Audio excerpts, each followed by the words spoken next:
Hormuz প্রণালীতে আটকে পড়া জাহাজ উদ্ধারে প্রজেক্ট ফ্রিডম শুরুর ঘোষণা দিয়েছেন মার্কিন প্রেসিডেন্ট ডোনাল্ড ট্রাম্প। 15,000 সেনা ও শতাধিক এয়ারক্রাফট মোতায়েন করা হবে এই মিশনে।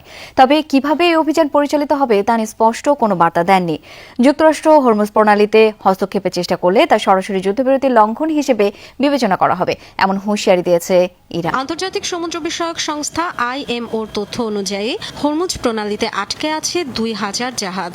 এর মধ্যে তেল ও গ্যাসের ট্যাঙ্কার, বাল্ক ক্যারিয়ার, কার্গো, এমনকি পর্যটকবাহী জাহাজও রয়েছে।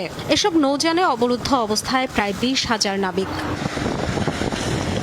কোনোভাবেই যখন হরমুজ প্রণালী ঘিরে অচলাবস্থা দূর হচ্ছে না, তখন নতুন নেভাল মিশনের ঘোষণা নিরাপত্তা চেয়ে অনুরোধ করেছে তার কাছে।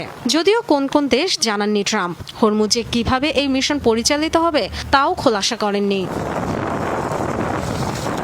যুক্তরাষ্ট্রের সেন্ট্রাল কমান্ড জানিয়েছে প্রজেক্ট ফ্রিডম পরিচালনায় সহায়তা করবে তাদের বাহিনী। এই মিশনে মোতায়েন করা হবে 15,000 সেনা ও শতাধিক এয়ারক্রাফট। তবে হরমুজ ঘিরে এই মিশনের বিষয়ে যুক্তরাষ্ট্রকে সতর্ক করেছে ইরান। দেশটির শীর্ষ আইন প্রণেতা ইব্রাহিম আজিজির হুঁশিয়ারি, প্রণালীতে যুক্তরাষ্ট্রের এ ধরনের পদক্ষেপ সরাসরি যুদ্ধবিরতির লঙ্ঘন হিসেবে বিবেচিত হবে।